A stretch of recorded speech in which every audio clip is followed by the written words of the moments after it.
Ultraviolet spectroscopy for इनोन्स। आज हम इनोन की यूवी स्पेक्ट्रोस्कोपी के बारे में अध्ययन करेंगे। इनोन एक्चुअली अल्फा बीटा असंतृप्त कार्बोनिल यौगिक है। So enone is an alpha beta unsaturated carbonyl compound which shows actually two types of electronic transitions, यानी वह दो प्रकार के इलेक्ट्रॉनीय संक्रमण शो करता है। पहला तो है पाई टू पाई स्टार एंड दूसरा है एन टू पाई स्टार, क्योंकि इसके अंदर ऑक्सीजन के ऊपर दो लोन पेयर्स उपस्थित हैं, यानी वह एन टू पाई स्टार भी ट्रांजिशन या संक्रमण शो करता है। तो जो एन टू पाई स्टार है and pi to pi star है, इनके बीच में अगर अपन कंपैरिजन करें, इनका अपन मॉलिक्यूलर ऑर्बिटल डायग्राम यदि देखें तो यहाँ हम देख सकते हैं ये पाई है, यहाँ पर ये एन के इलेक्ट्रॉन्स हैं और ये पाई स्टार के। तो जो ट्रांजिशन होंगे, यानी पाई से पाई स्टार के बीच में जो ट्रांजिशन होगा उसको एनर्जी ज़्यादा लगेगी, यानी जो इसका जो संक्रमण होगा वो कम लैम्डा यानी कम वेवलेंथ पर होगा, इसकी जो वेवलेंथ आएगी वो कम आएगी। और जो एन टू पाई स्टार का जो ट्रांजिशन होता है वो यहाँ देख सकते हैं, क्योंकि एनर्जी गैप कम है तो इसके एनर्जी गैप कम होने की वजह से, क्योंकि लैम्डा या वेवलेंथ जो है वो व्युत्क्रमानुपाती है, तो वो ज़्यादा वेवलेंथ पर हमें इसकी वैल्यू मिलेगी। सो वैसे देखा जाए तो कंपैरेटिवली टू अदर ट्रांजिशंस, दूसरे संक्रमण के अगर कंपैरिजन हम करते हैं तो इसका जो लैम्डा है दोनों का, both show longer lambda max than the isolated enones. तो अगर सिंपल अगर हम कॉन्जुगेटेड के बारे में बात कर रहे हैं तो naturally it is going to show us at a longer wavelength, because उसमें एनर्जी गैप्स कम हो जाएंगे जो कि ज़्यादा कॉन्जुगेशन होने की वजह से होते हैं। So conjugation of double bond with the carbonyl group leads to pi to pi star at 200 to 250 nanometers absorption, और जो एन टू पाई स्टार है वो 210 से 330 नैनोमीटर्स के बीच में इसमें शो करता है। और जो एन टू पाई स्टार है वो it is little less intense and it is not predictable. ज़्यादा प्रिडिक्ट हम नहीं कर पाते हैं इसमें, क्योंकि इंटेंसिटी कम है, इंटेंसिटी कम होने की वजह से it is less predictable, while and for the pi to pi star it is a more predictable transition. और अगर इसकी एब्जॉर्प्टिविटी की वैल्यू देखें तो एप्सिलॉन ई की जो वैल्यू है that is for pi to pi star transition it is nearly 8000 to 20,000, while of the this you can see for this n to pi star it is very low, it is 50 to 100, that means it is less intense. So we can by the value of epsilon, that is E, we can see here, और E we denoted by both the things, तो इसकी value से पता लगता है कि कौन सा ज़्यादा इंटेंस है, तो ये ज़्यादा इंटेंस है और दिस इज़ लेस इंटेंस।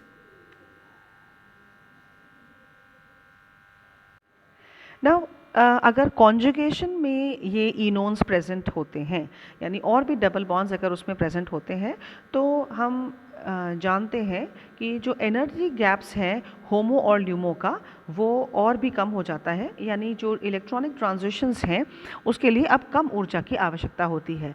इस मॉलिक्यूलर ऑर्बिटल डायग्राम के अनुसार हम यहाँ देख सकते हैं, ये सिंपल ईन के बारे में हम यहाँ पर देख रहे हैं। This is for in.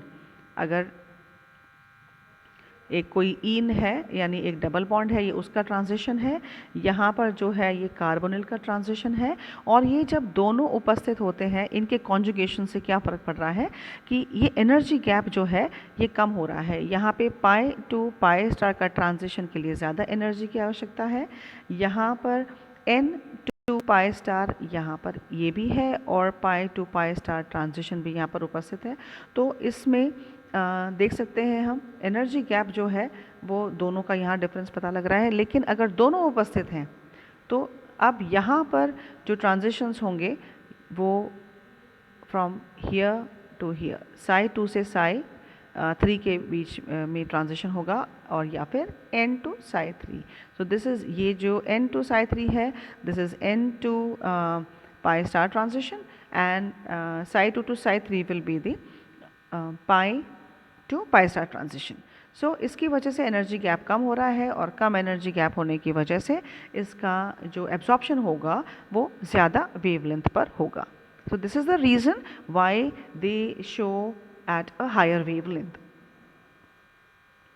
Now, this is about the chemistry of this transition which takes place in the enones, यानी अल्फा बीटा असंतृप्त कार्बोनिल यौगिकों की, जो कि इनोन्स हम कहते हैं जिनको, उनमें हम ये समझ चुके हैं। एक बार मैं फिर से एक बार इसको रिपीट कर देती हूँ आपके लिए कि इसमें प्रथम प्रकार का जो संक्रमण है वो तीक्ष्ण होता है तथा लघु तरंग दैर्ध्य प्रकाश के तरंगों के द्वारा संपन्न होता है, जिसमें एक पाए विपरीत बंदी पाए स्टार कक्षक में विस्थापित हो जाता है, राइट। और दूसरे प्रकार का जो संक्रमण है N2 पाई स्टार संक्रमण है, जिसमें ऑक्सीजन परमाणु का अबंधी इलेक्ट्रॉन विपरीत बंधी पाई स्टार, जो कि यहाँ पर हम Psi3 स्टार से डिनोट कर रहे हैं, में विस्थापित हो जाता है। यह कम तीक्ष्ण होता है, लेस इंटेंस होता है, क्योंकि यह उच्च तरंग दैर्ध्य के प्रकाश की तरंगों द्वारा संपन्न होता है और इसके द्वारा एक्चुअली आर बैंड का निर्माण होता है।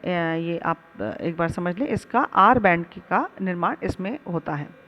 तो ये हम यहाँ कह सकते हैं कि जो अल्फा बीटा असंतृप्त कार्बोनिल यौगिक में जो द्विबंध तथा कार्बोनिल समूह जो दोनों संयुग्मित अवस्था में होते हैं, यहाँ पर वर्णोत्कर्षी विस्थापन होता है, क्योंकि इलेक्ट्रॉन घनत्व कम से कम 4 परमाणुओं यानी 3 तो कार्बन परमाणु एवं 1 ऑक्सीजन परमाणु पर विस्तारित हो जाता है और अतः ये अल्फा बीटा असंतृप्त कार्बोनिल यौगिकों का यूवी स्पेक्ट्रम जो कार्बोनिल समूह और एल्कीन समूह का एक्चुअली योग हम कह सकते हैं, उनका योग होता है।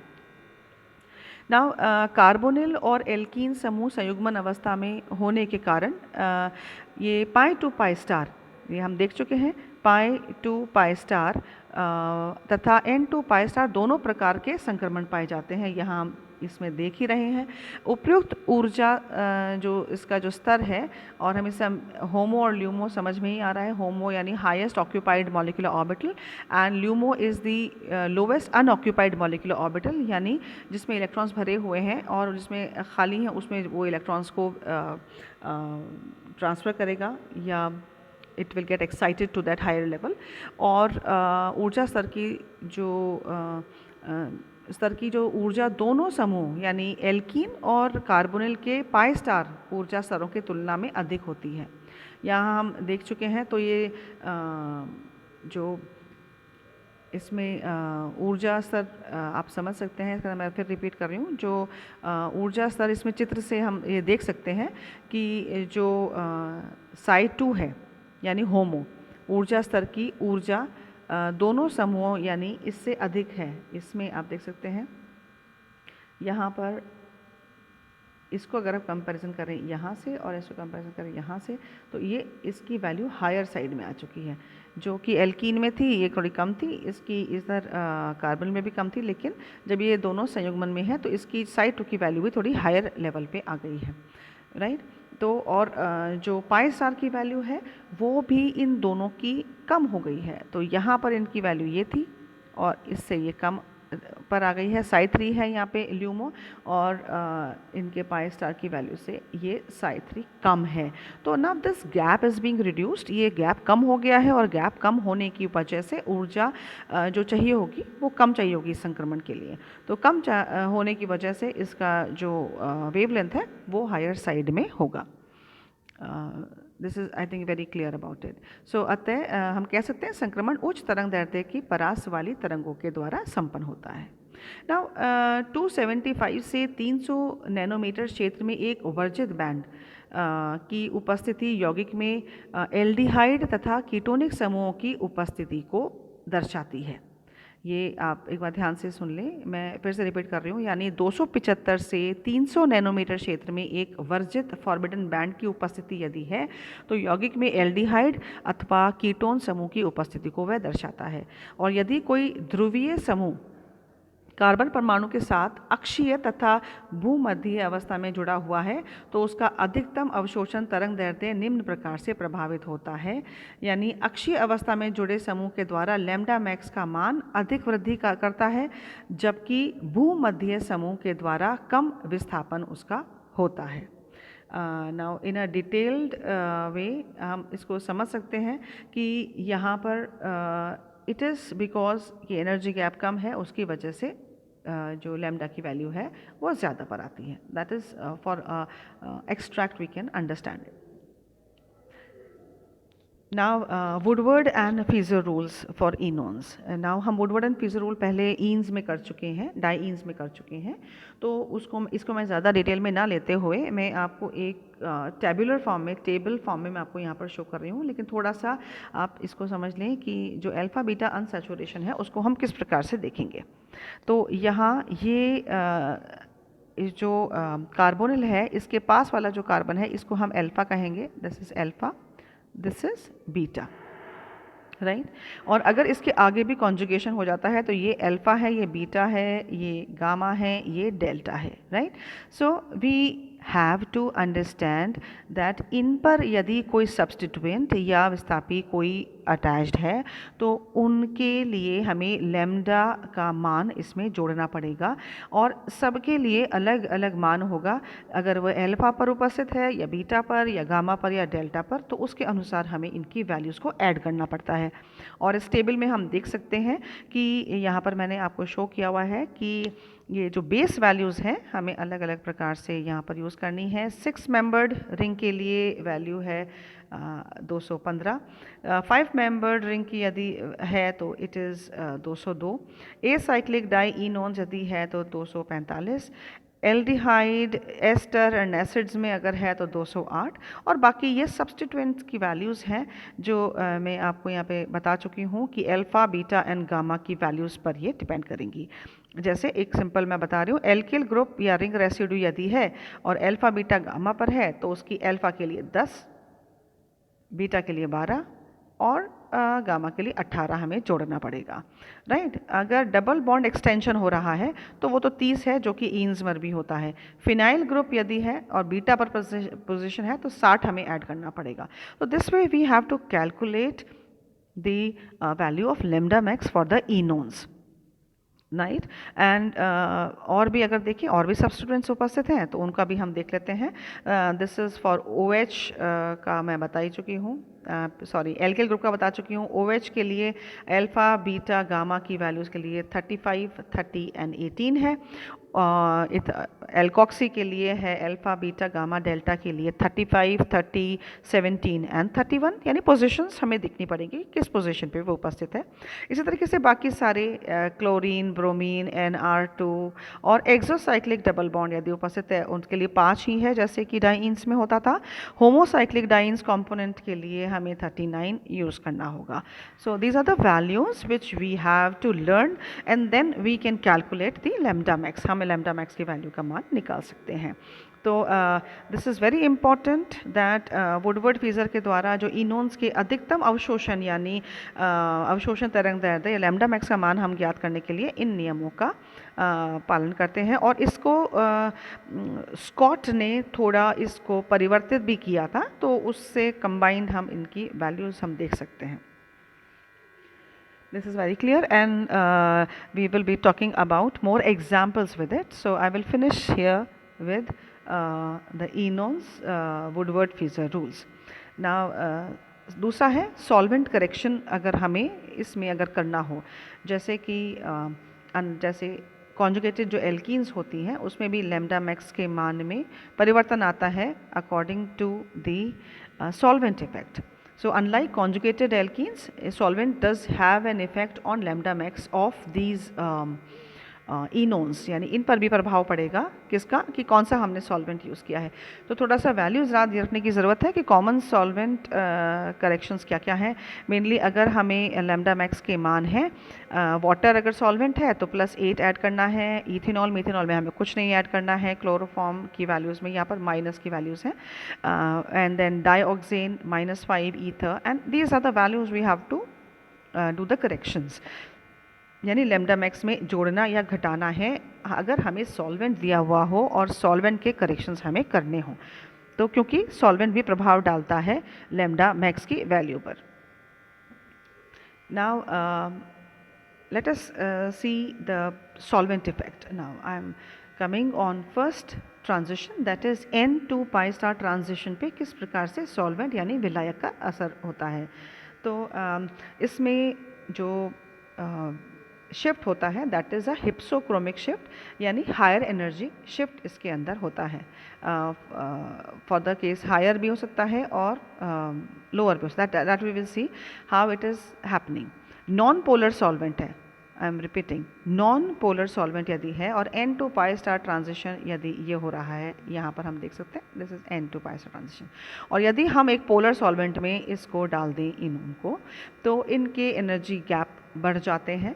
Large solvent stabilisation due to hydrogen bonding, ये किसकी वजह से हो रहा है?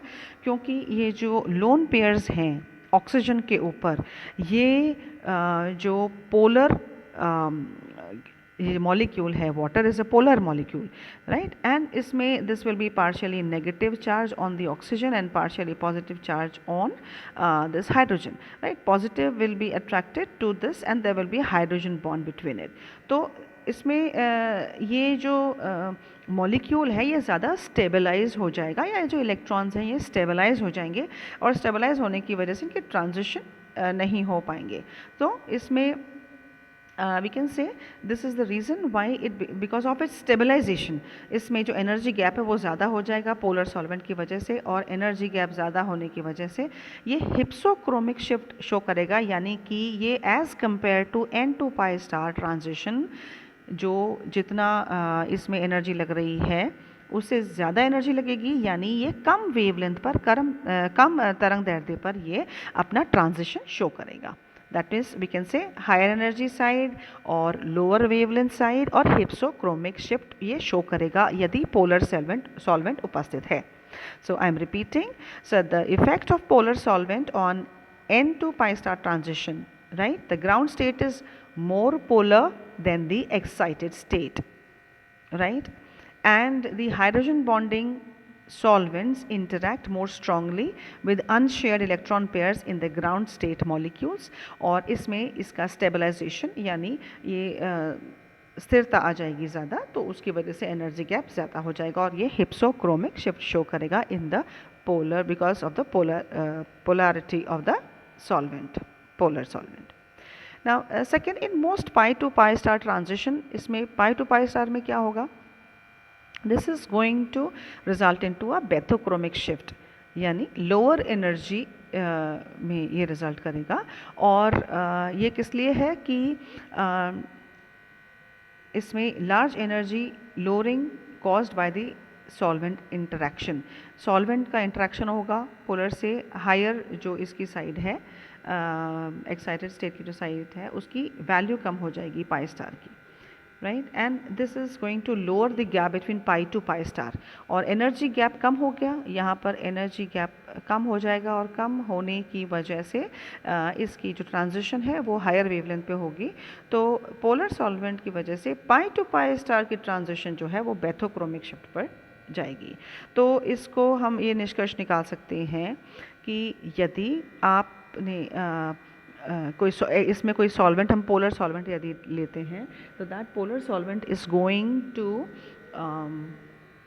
result into hypsochromic shift of N2 pi star transition and bathochromic shift for pi to pi star transition. And if there is a change being found, अगर ये change हमें पता लगता है तो हम ये बता सकते हैं कि जो solvent परिवर्तन हुआ है वो non polar से polar solvent में convert हुआ है. So this is about the UV spectroscopy of the enons, and next we will be talking about some examples of this Woodward and Fieser rules for the enons. Thank you.